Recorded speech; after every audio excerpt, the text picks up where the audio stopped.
I'm sorry, I've got to update my world rankings. Well, what an atmosphere. It never lets you down. The capacity crowd, well, it was a sellout within hours of the tickets being on sale. And it's a lot of fun. The music, the dancing, the parade, the show, the entertainment, and of course the focus here always on the pitch in front of us now as the sun has set and the floodlights pierce the gloom of Hong Kong, a tournament which began here in Hong Kong in 1978, and is still, I think we'd still call it the blue ribbon of seven-a-side rugby. And of course this the biggest of the World Series with 24 nations taking part. Normally, of course, in the other 7 tournaments it's 16, but here, as a result of that, there are extra points on list. Let's look at the 2 teams. Here are New Zealand, and of course, interesting really, the absence of DJ Forbes, still with that persistent little niggling hamstring. He's on the bench, and Declan O'Donnell, well, he perhaps hasn't quite enough to the level that Gordon Teacher would want. He's been a genius earlier on. Hugely influential is Tim Mickelson. Solomon King on his recall, well, he's in for Forbes, and Lottie Raikambula stands in as captain. To me, the key, though, is the most accomplished playmaker on the scene, and that's the number 6 there, Tomasi Thama. An England side, well, they've used the same lineup throughout. Look at the man who leads them, Ben Gollings, 67th tournament from his first initiation 12 years ago. Ben Gollings, the survivor of England's last win here in 2006. Matt Turner, to me, ever the surprise package. The beautifully balanced, elusive runner, Dan Norton. And James Rodwell, who with Chris Cracknell become the corner of the forwards in the absence of Issa and Damu.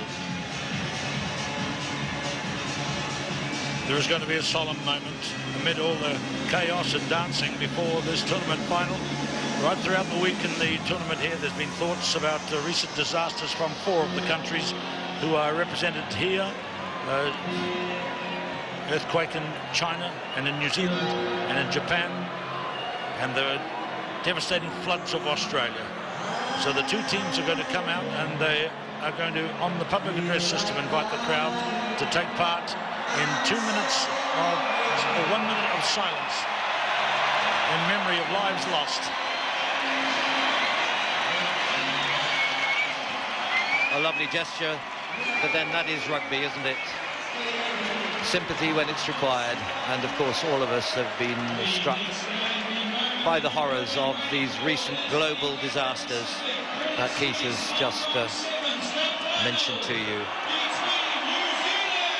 So the noise of the stadium will ebb away shortly as the teams gather round, and will line up and just have a moment of reflection and of silence for all those who have died or suffered in these awful tragedies.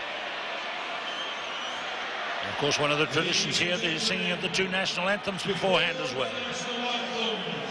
We ask you all to be outstanding and observe a moment's silence as a mark of respect for those who have suffered recently in both Japan and New Zealand. Please.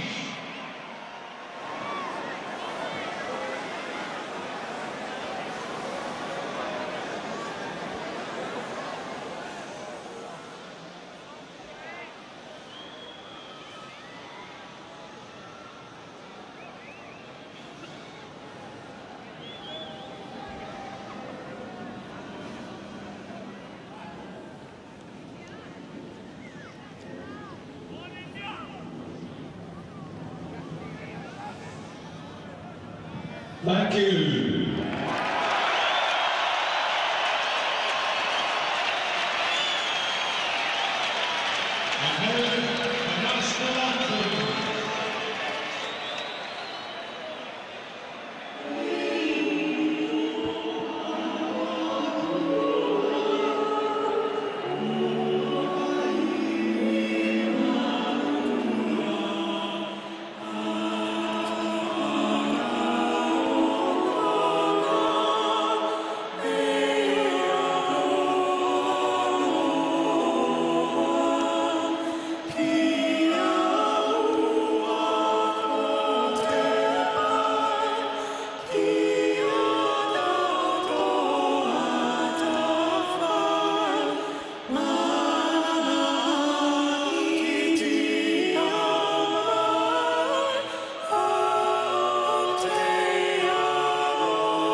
sung the national anthem of New Zealand, and now God Save the Queen for England.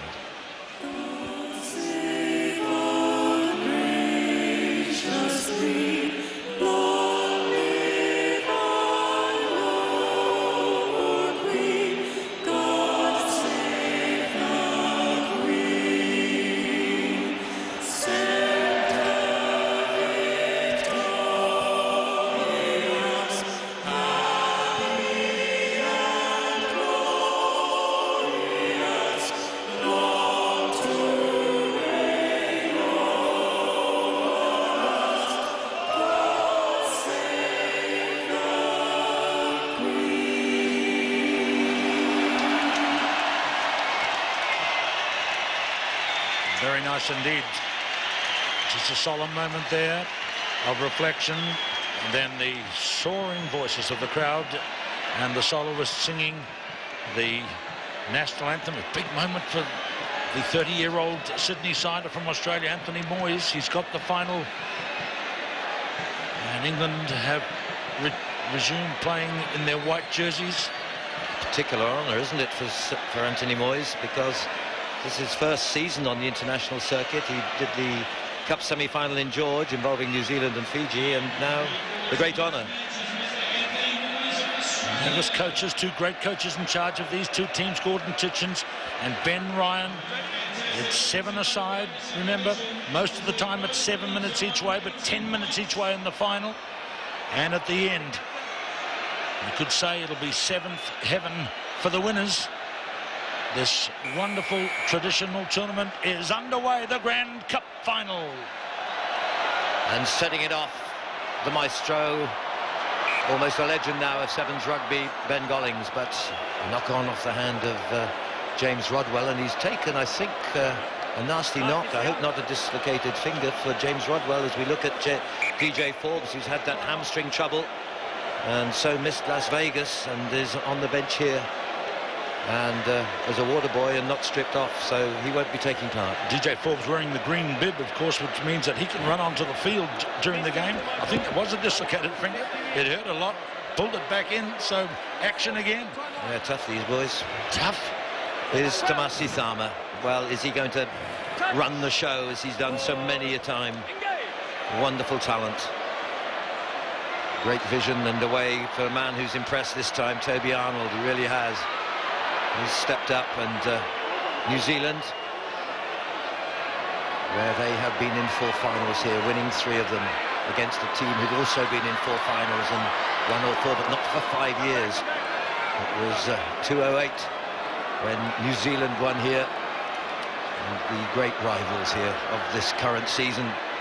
And this is good work already with Bryce Heem. Just biding their time almost, stretching England, testing them out, and into the contact until the mistake comes.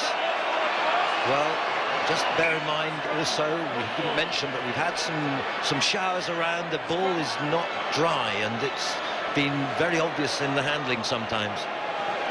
Interesting new formulation for New Zealand here with Bryce Heem, who's been out on the wing in the previous games, playing at centre here. That allows Frank Halai, who's been kind of nursed along after an injury on day 2, to get out on the wing, where he's been so effective in other tournaments this season. Oliver Lindsay-Hay to Gollings to Turner, who's put his place into the starting lineup these days. The dancing feet, the elusive Dan Norton, offloading to Greg Barden, the Royal Marine, but it's advantage being taken and over now, but it's in the hands of New Zealand this time, and away once more there with Toby Arnold, the link to Tamasi Thama. Has such great vision, and now the big run of the number 9 without his number 9 on Frank Halai. Great cover tackle coming in, and well, a stirring opening, but he's a big fella, this Frank Halai, from the Waikato development, and one of those new great finds of Gordon Titchens. So he's been nursed along. He looked like he was really opening up there, trying to make advantage for New Zealand. Frank Halai, he's been a real find for Coach Titchens and New Zealand. Up goes Rodwell. What a find he's been over the years for England. Waikambula gets Greg Barton. Here comes England, trying to make a breakout run in the midfield. Turner.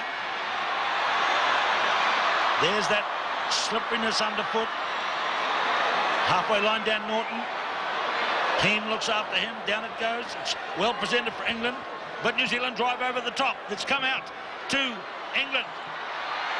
Oliver Lindsay-Haig. Bit of a wardrobe malfunction on him. Rodwell. Lost his shorts. Steady, powerful build-up here by England, coming to outside the 22. Referee Anthony Moyes from Australia. Taken quickly by Mickelson. He loves these midfield runs. Straight arrow up the middle of the field, then flings it wide. Solomon King, the big forward. Chased by Lindsay-Haig. Top run. Try. Solomon King. Who would have believed he could run like that? Well, I guess he always knew. First try for New Zealand. Well, we said it's a good replacement for the injured DJ Forbes, and my word, he's proved the point here. The chase, I thought here that Oliver Lindsay-Haig would have the pace to get him earlier, but of course he couldn't catch it in time, and with the wet surface he could slide it home. It was that Worth again, the man who doesn't get the headlines, but I think he's so effective. He's such a handful, he's so difficult to tackle, and that's Tim Mickelson. The conversion is just off target, but New Zealand get the first try of this cup final. And isn't he awkward, a man to stop Mickelson? Mickelson has been favouring his straight arrow runs up the middle of the field right throughout the tournament. We know he's pretty good out wide too, but he likes to take it and take it immediately straight arrow, straight forward. And it's proved advantage to New Zealand many, many times over the last few months. So New Zealand, the early try scorers were halfway through the first half. Tamasi Thama pinpoints it right to the far edge, and actually it went off the tap of Solomon King there, I think. So it's an England throw-in. Well, they're familiar opponents. 3 cup finals now this season. And England aware, of course, that New Zealand won the last 2. Barden the link to Ben Golling, still fast and quick and great sense of the sevens game, the vision. And again, this slippery surface has caused problems. Turner to Barden. And now to Gollings. England trying to stretch, but the pass beyond the reach of Lindsay-Haig. So Rodwell takes it on, and he'll take someone out. Or not, to Cracknell. Lindsay-Haig likes to do those little jump steps of the old Campese style. Sets it back, awkward one that, off the foot. It came to Rodwell again.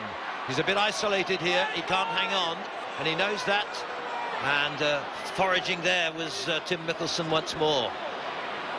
Dan Norton, Greg Barden. Well, the tackle's coming in thick and fast. So quick and familiar with each team's talents. This is Cracknell. Back again with Lindsay-Haig. Now Turner is quicker than many might think, and elusive, and Barden goes on the straight Maori run. Oh, that's a clever tactic from him. Mickelson against Barden. It'll be on the bounce. It's on the bounce, and Barden is there. Can he pop it up? It's a great bit of scavenging by Mickelson to hold him. He's held up, and there again, look at the role of Tim Mickelson in saving the day for New Zealand when a try was an almost certainty. Look at this, he gets him and takes him down, and just when Barden gets up and makes to pass it off to the next man, the big hands come around and envelop him again and prevent. What's this? There it goes. Well played. There's a big hand of Mickelson envelops Greg Barden. Great run by Barden. Great save by Mickelson. Brilliantly done. It was the only way he could stop the try, by stopping him from being able to release it. So there he goes into the forwards, you know. In the 15s game, he plays out in the backs, and Gordon Titchen's found him playing second 5/8 one, inside centre, as they say elsewhere in the world. But here's a great chance for England. Gollings gets it out wide to Turner. Turner's going for the corner! Well, that's the man, isn't it? He's deceptive in his speed off the mark. Stocky, swarthy, very strong, very good in the maul and the tight situations, but he's done it so often this season, mostly as a sort of a game breaker man coming on as a replacement. But here, brilliantly done. He knew he'd got the real chance and backed himself on the outside, and even knew even if he was tackled, he was going to make it with the slide in from the touchline. Not his best by Ben Gollings. It's levelled up at 5 apiece. Here we go. Gollings with the long, accurate pass. There you see, he had the big handoff, and that was all he needed to get that impetus to get him to the line. So, England level it up with a minute and a bit to go of this first half. 1 minute and 20 seconds as the game restarts. 5-all. In comes Halley, beaten by Barton. This is problem. Barton again. No hands! Here it comes. Referee says that was taken out by hand on the floor. England are disappointed, so is their big team of supporters in the crowd. Rakambula taking it out, getting it clear. Very strong tackle by Chris Cracknell. Farmer's been a little quiet. He gets to halfway. He's going to have Lindsay Haig on. He's waiting for Solomon King to arrive. Finds Halley. And Halley, caught by the coattails, but uses his power to get across. The kid is well and truly back. Well, there's the genius of Farmer. He knew he wasn't going to get away from the pace of Lindsay Haig, but he waited and waited, held it up, got the support, just the man he needed in Frank Halley. And what an impact he's made, and what a selection, you have to say, to New Zealand by the canny coach in Gordon Tietjens. And so the half-time whistle sounds with New Zealand with that 7-point lead at the half-time. 10 minutes though still to play, and this one, as you didn't extend that lead as Tietjens always asked for, or will England bring in the counter punch and tie it all up? We've got a great 10 minutes ahead of us to decide the Cup for Hong Kong 2011. Tamasi Thama, father, of course, a great Fijian of the same name in Sevens Rugby, one of their legends. And England know that they're only one try and conversion behind. And time is not an issue at this stage. This is Greg Barden, the Royal Marine from Poole in Dorset. Now a chance here for Dan Norton. Can he slip away? He's got away from one. He'll go the whole way, apart from Farmer. Farmer's inside. Gollings is there. Gollings with the tackle. And Barden can go. Barden checks, goes one way, needs one more man to offload to. He's there, or was that man offside? Not so.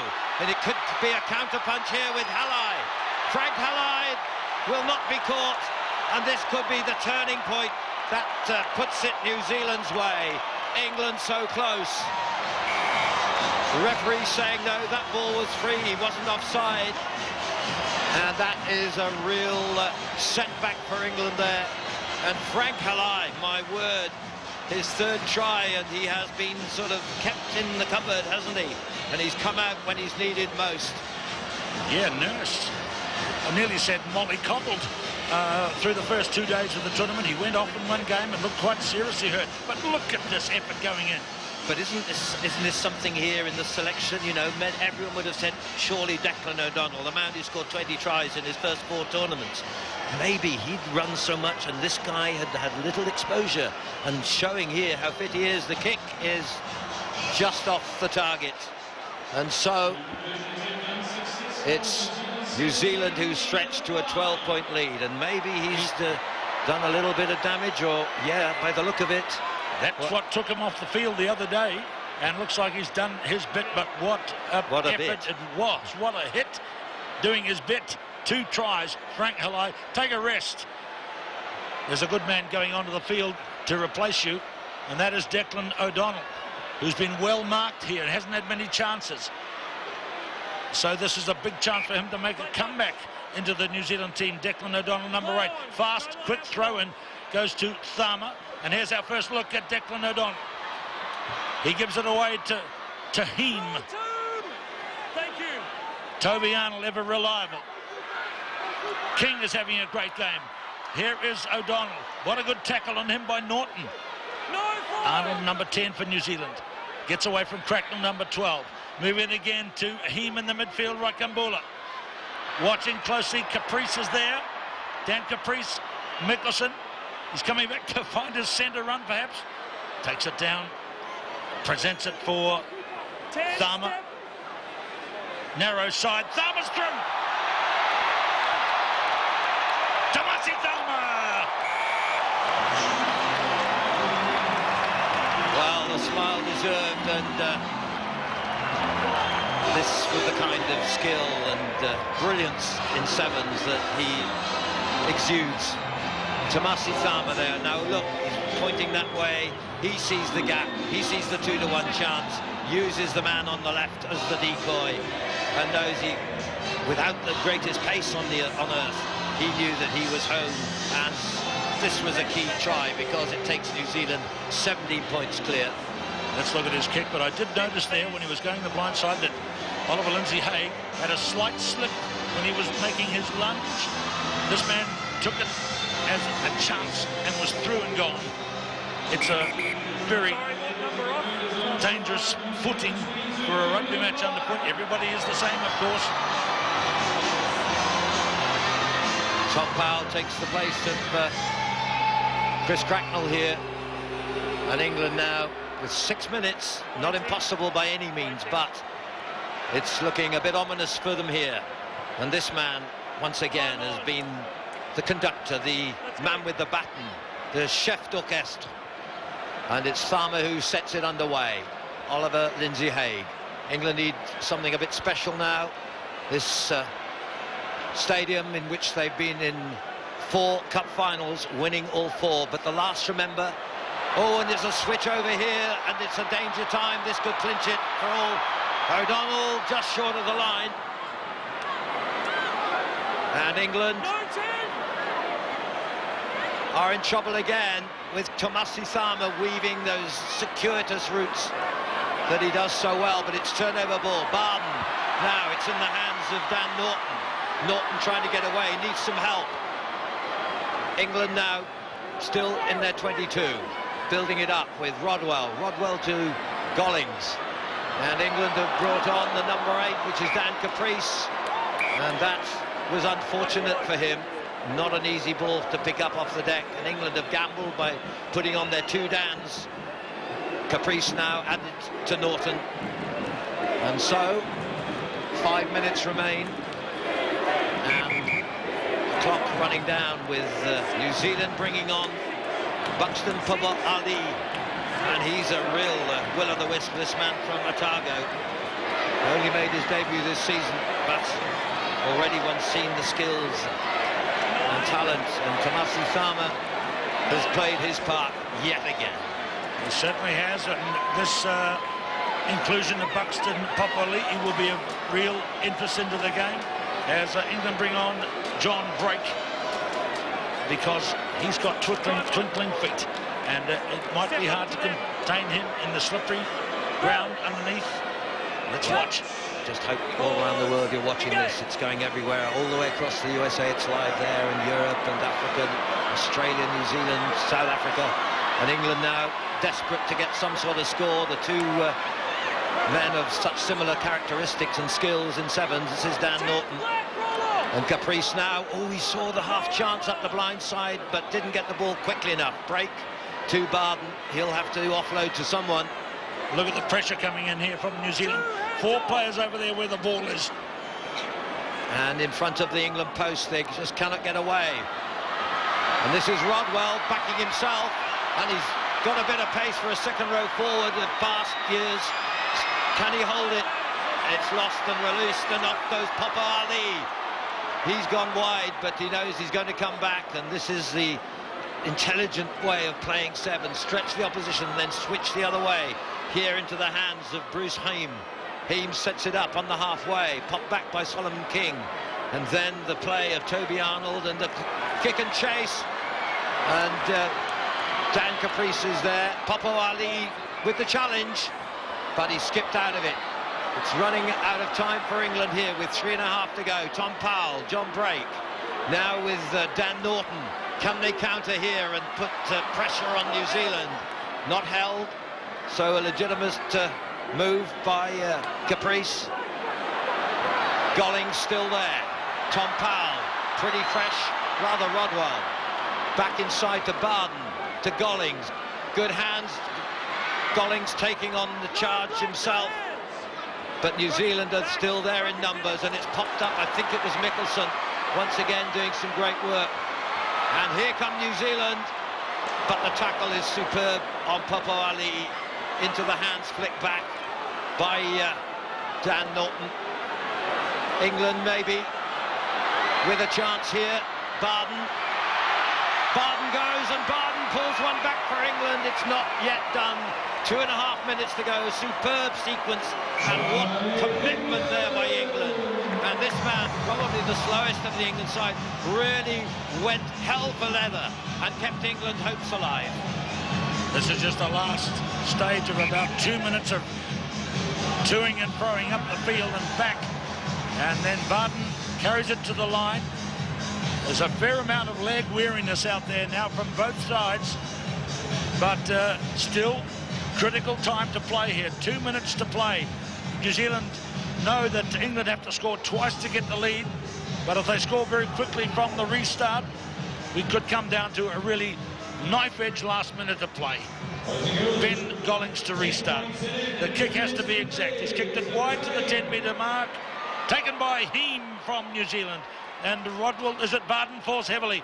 Here is Toby Arnold into Declan. Neggers a backflip pass to the straight running Mickelson.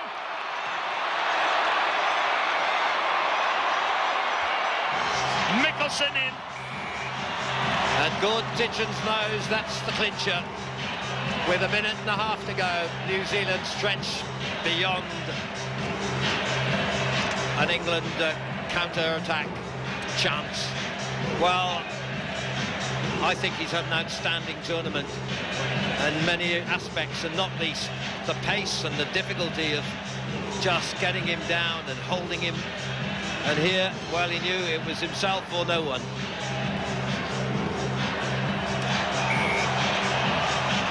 Mickelson scores it. That's put New Zealand out beyond reach now. And before the game and the news here in Hong Kong and flashed around the world, Sitchin said he wanted to win this one for Christchurch and for all the pain that that beautiful part of New Zealand has gone through. And it looks like his team, kind of underdogs for a long time in this tournament, I must say, have done it with a 29-12 lead at the moment, but England will never say die. Here they come with a great spirit, trying still to let the ball sing and give them some more points to close that gap. But it's only seconds to go, and it's a 29-12 lead to New Zealand at the moment. And the last say is going to go to Norton. So England will have the last say. Just a little reminder to their opponents that they are just behind them on the points table as the final comes to its end. The kick is missed. It's over, and New Zealand have won by 29-17. This one for the good people, the good rugby people of Christchurch, the good rugby supporters of this New Zealand Sevens team. Well, it was a superb performance by New Zealand, and they make it 3 cup final wins in a row over England. In George, they won 22-19. In Wellington, 29-14, and almost again the same here. And it's been another terrific performance. England just couldn't quite catch up. So let's hear what the England coach Ben Ryan thinks about. Lovely words from Lottie Raikambula, standing captain for DJ Forbes. I just wanted to add, Keith, that he's also not just a great rugby sevens player, but he's an absolutely charming young man. And you know what rugby has done for Lottie Raikambula? When he first came to New Zealand, and got on the sevens team. He was such a shy man. He was such a very lovely boy, but such a shy young chap. And now look at him speaking the most appropriate words in difficult circumstances about a difficult subject to reflect on what's happened back in New Zealand. But they had that moment at the start of the game. It wasn't just for New Zealand's difficulties, it was for Australia's floods, it was for the earthquakes in China, and of course the earthquake and tsunami in Japan. And the rugby people here recognise the difficulties that the people of those countries have, and their teams came here and they played really well, all of them, all 4 of those countries, all 24 here in the programme. Well, England there, well, honour in defeat.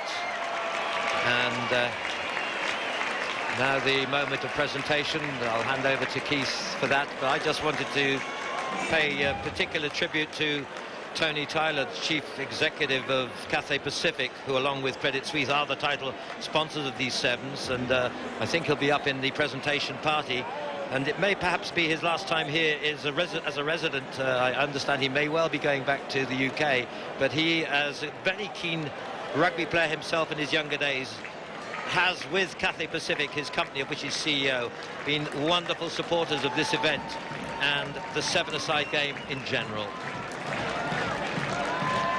Here come the New Zealand team up, first time since 2008, led up by DJ Forbes. There's a hush coming into the arena. This is the climactic moment of a beautiful tournament. It has its great tradition. Not just the 12 years of the IRB 7 series, which has played a vital part, a significant part each week, but in this long and illustrious time dating right back to 1976. And there is the Honourable Donald Sang Yang Kuen, Chief Executive of the Hong Kong Special Administrative Region of the People's Republic of China. He's made the presentation of the tankards to the New Zealand team. There is a shining cup to be raised high by DJ Forbes. And what a proud moment it'll be for him, Lotte Takiri, who's the captain on the field, and the other players of the squad. There it is. They're going to do it together. 2 captains. Great moment for New Zealand, winners of the Cathay Pacific Credit Suisse Hong Kong Sevens for 2011. It'll be 3, 2, 1 and up for the New Zealand team.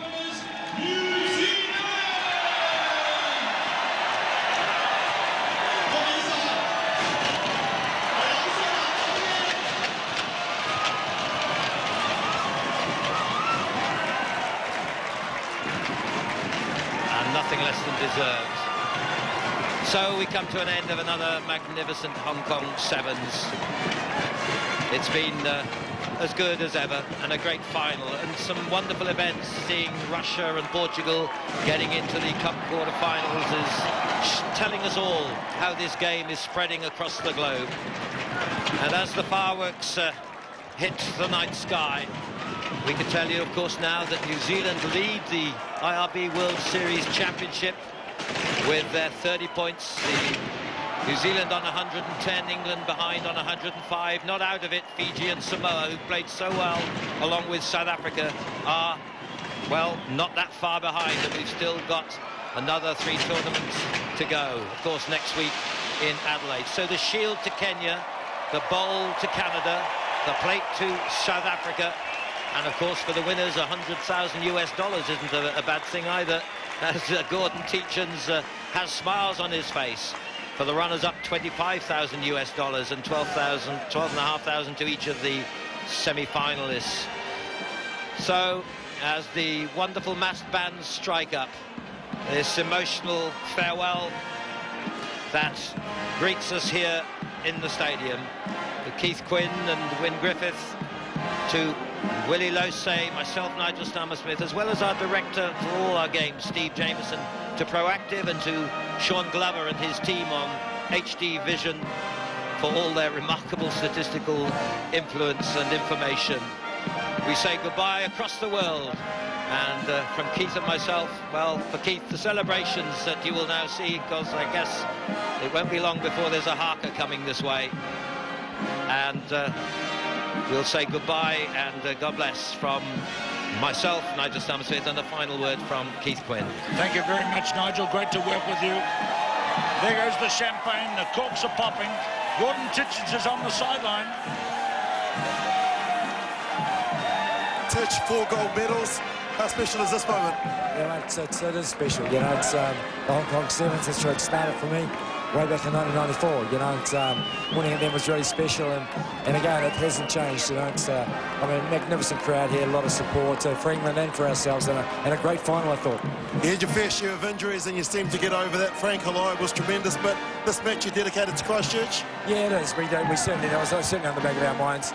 You know, it was Christchurch. You know, they've gone through some really tough times, so it's great if we can, whatever we've done here tonight, to really brighten it up in Christchurch. That's awesome. All right, thanks, Titch. Thank you.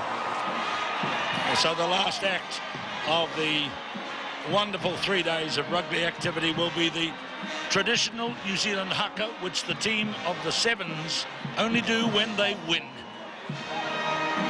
It's the challenge of the Maori nation of New Zealand and the people of New Zealand together. This one for Christchurch and the horrors of the earthquake down there. The challenge too to the other teams.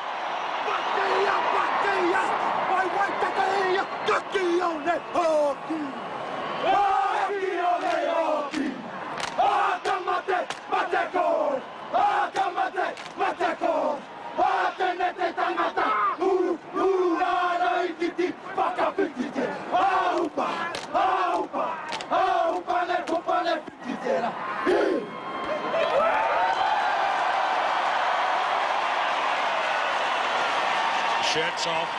Business done for New Zealand, winners of the Cathay Pacific Credit Suisse Hong Kong Sevens for 2011. Been a wonderful 3 days. The stadium is dimmed, as you see. Gordon Titch was in the dark, but not about the result. And so we're going to end with some singing vocal tribute to the 3 days of action we've seen here. Remember, in 7 days' time, the tour goes to Adelaide, Australia, where these teams will do battle again for the championship points. And then they'll head to the Northern Hemisphere, to London and Scotland, for the final 2 events for 2011. New Zealand have the narrow lead at the moment, but it's only by 5 points. If they falter, then the other teams can overrun them and take the trophy, the overall trophy, which was won so handsomely by Samoa last year. Massed bands from the naval services here and the army and police here in Hong Kong. Well, Andrew Chambers, what a build-up by New Zealand. They almost crept in under the radar. Very ordinary Saturday, and then they've come back to win their 10th Hong Kong Sevens title. Yeah, spot on. I think we said this morning that they didn't really do much over the Friday and the Saturday, and through the back door, they've been world champions so many times for the exact reason. You know, they've come here on a Sunday, snuck through the back door, and a great final. Standout player for you? I think a lot of people would think of Cecil Africa. Certainly would, yes, but at the same time, unfortunately, I forget the guy's name. He hasn't played all weekend, but I think he got himself a hat-trick in the final. And Lindsay Haig had a superb tournament for England.